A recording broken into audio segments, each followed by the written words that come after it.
sayyi'ati a'malina. May yahdihillahu fala mudilla lahu wa may yudlil fala hadiya lahu. Asyhadu an la ilaha illallah wahdahu la syarika lahu wa asyhadu anna Muhammadan abduhu wa rasuluh alladzi la nabiyya ba'dah.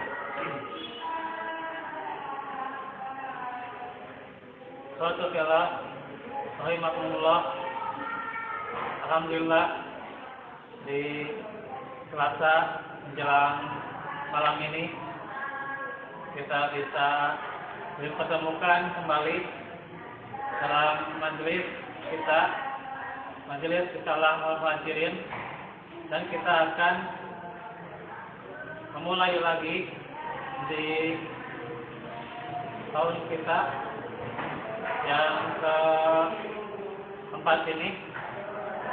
Insya Allah semoga saja lebih baik dibandingkan tahun-tahun kemarin, dan juga kita lebih maksimal lagi. Dan baru saja kita yaitu kurang lebih hampir sebulan meninggalkan bulan Ramadan yang telah kita lewati dengan memperbanyak ibadah di dalamnya, yang tentunya kita mengharapkan supaya pada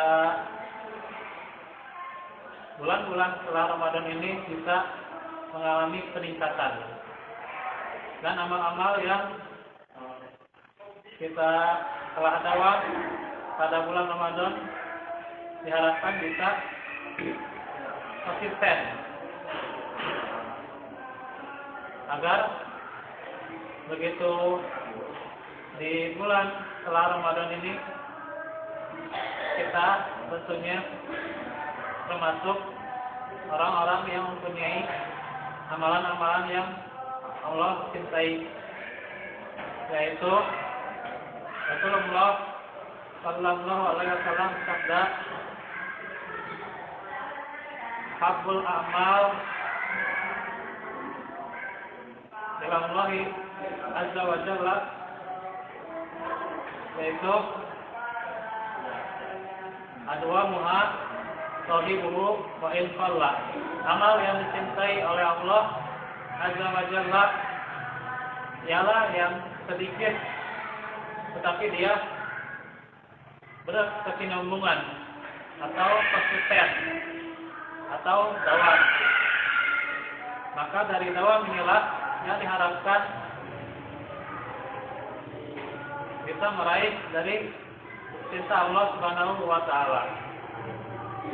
Dan pembahasan kita mengenai fikih akan lanjut dari pembahasan kitab Akhlaqul Mu'min fi Daw'il Quran wa Sunnah, yaitu pembahasan mengenai azan dan iqamah. Setelah kemarin kita membahas tentang azan, dan sekarang kita akan membahas tentang iqamah. Masih panjang ya apa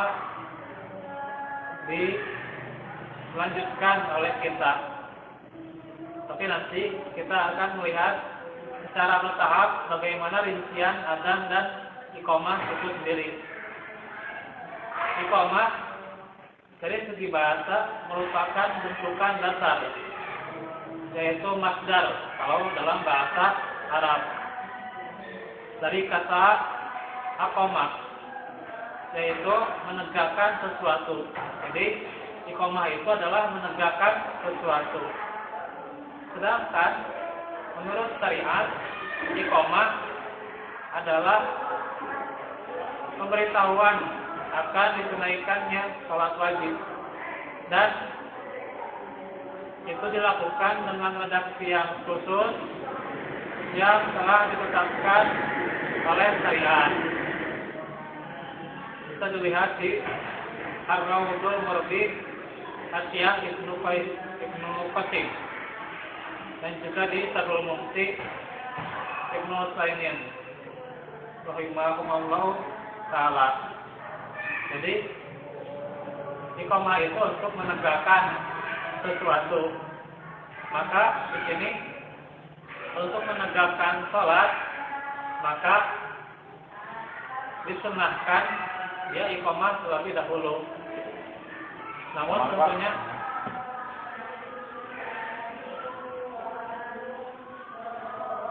tentunya untuk sholat berjamaah adalah fardu kifayah.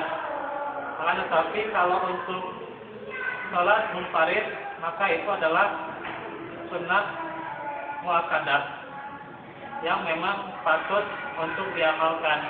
Ditekankan sunnah tersebut.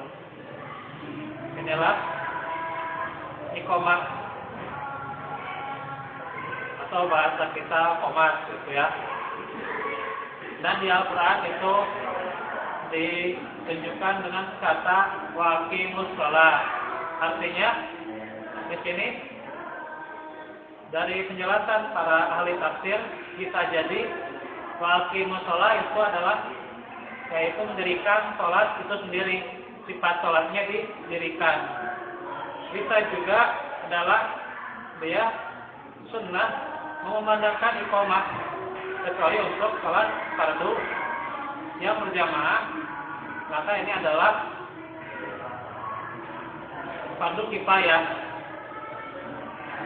Fardu kifayah yaitu kalau dia sudah diamalkan, maka menghapus dari dosa-dosa yang ada di wilayah itu.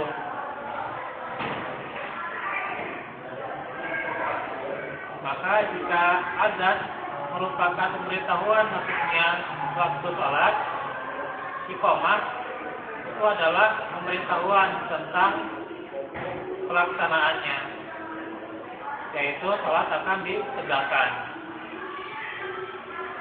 Juga iqamah dinamakan al-adzan ats-tsani, adzan yang kedua, maksudnya panggilan yang kedua, yaitu an-nida ats-tsani, panggilan untuk mendirikan sholat. Nah, itu adalah dari definisi iqamah itu sendiri. Dan sekarang kita akan masuk ke hukum adzan dan iqamah. Sudah ada artikel yang saya buat di blog Mutiara Arisalah, sehingga nanti suatu pila bisa mencarinya untuk sebagai wawasan tambahan.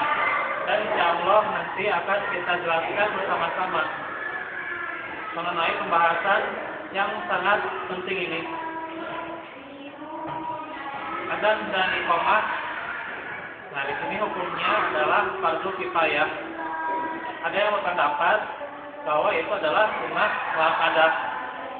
Akan tetapi yang kuat menurut Syekh Albani, bisa dilihat di kitabnya, baik di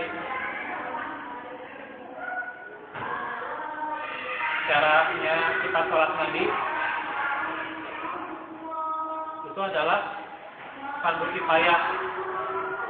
Itu yang kuatnya. Bagi siapa?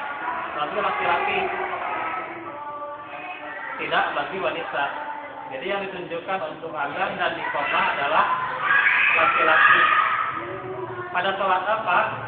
Yaitu sholat wajib yang 5 waktu dan pada sholat Jumat.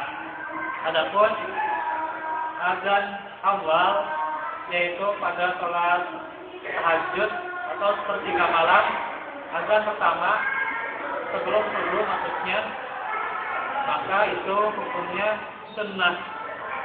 Hukumnya sunnah ya, tidak wajib kalau adzan awal.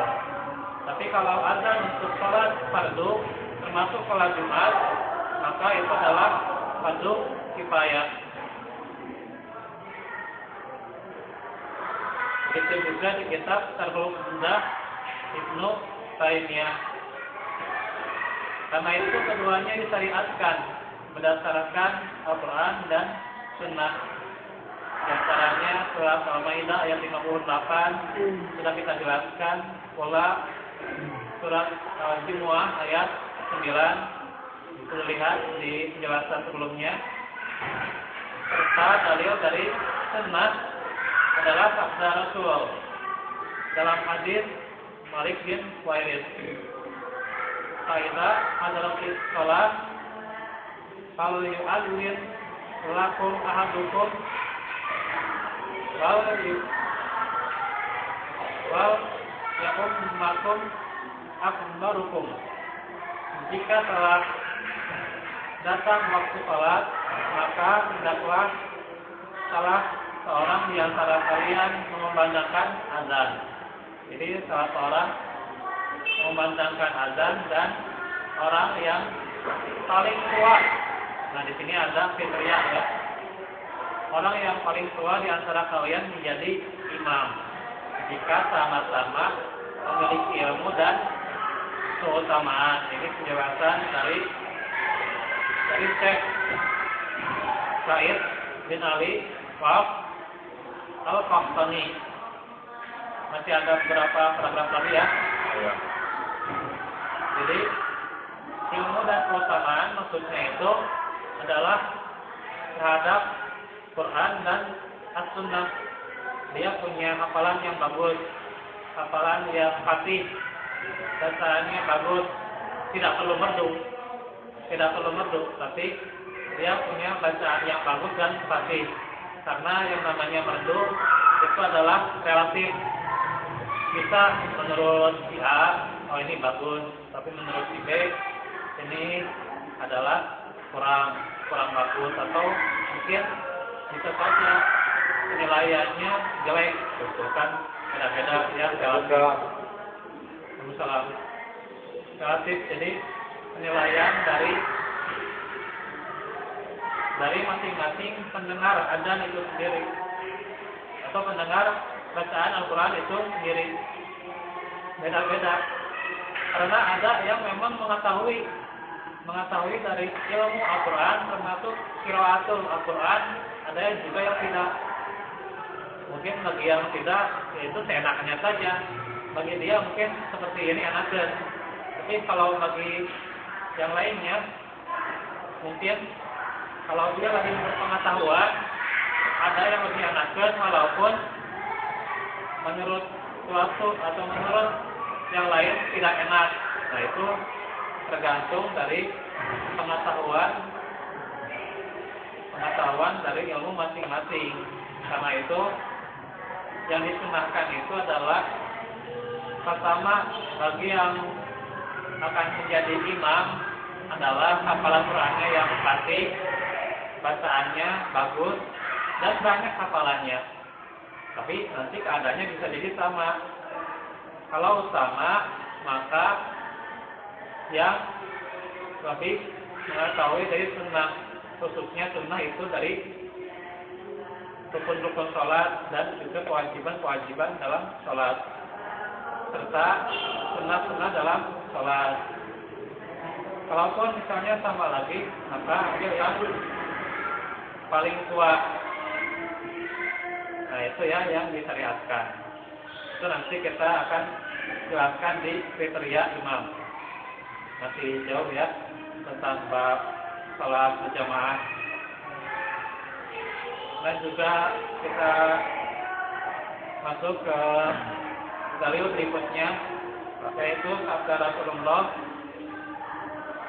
yaitu salah seorang di antara kalian ahadukum, yaitu menunjukkan bahwa azan hukumnya adalah fardu kifayah. Jadi melalui pendalilan dalam hadis yaitu ahadukum, lafaz ini menunjukkan hukumnya fardu kifayah. Begitu juga Ibnu Taimiyah rahimahullah berkata, berdasarkan sunnah yang mutawatir atau banyak riwayatnya, lebih daripada 10, sanadnya diyakini thiqah semuanya, menunjukkan bahwa Sejak zaman Rasulullah Shallallahu Alaihi Wasallam selalu dikumandangkan azan dalam setiap salat yang wajib yang 5. Maka umat ini sepakat ijma menjadikan hal tersebut sebagai amal hingga seterusnya. Sehingga yang benar bahwa azan diwajibkan bagi orang yaitu laki-laki. Baik ketika mukim atau safar, seorang diri sholat ada maksudnya pada waktunya atau qadha bagi orang yang merdeka maupun budak atau hamba sahaya. Ini pendapat Syekh. Tapi memang ada yang menguatkan kalau sholat sendiri azan itu hukumnya sunnah muakkadah. Hanya saja tentunya bagi kita mengambil pendapat yang fardu kifayah itu lebih kuat. Itu adalah lebih kuat berdasarkan dalil-dalil yang telah disebutkan. Dan insya Allah nanti kita akan perinci di kajian berikutnya. Masih ada beberapa kajian tentang hukum azan dan iqamah. Itu adalah penjelasan kita yang pertama mengenai hukum azan dan iqamah. Sampai di sini dulu untuk kajian pertama dari risalah Al-Muhajirin. Insya Allah besok kita akan melanjutkan dari kajian tentang tafsir surat Al-Baqarah ayat yang ke-21. Walakum minkum barakallahu fikum wa jazakumullahu khairan. Naktafi lahuna subhanaka Allahumma bihamdika asyhadu an la ilaha illa anta astaghfiruka wa atubu ilaik. Wa akhiru da'wana alhamdulillahi rabbil alamin. Assalamualaikum warahmatullahi wabarakatuh. Waalaikumsalam warahmatullahi wabarakatuh. Pause lah. Ya. Pause lah. Langsung. Alhamdulillah.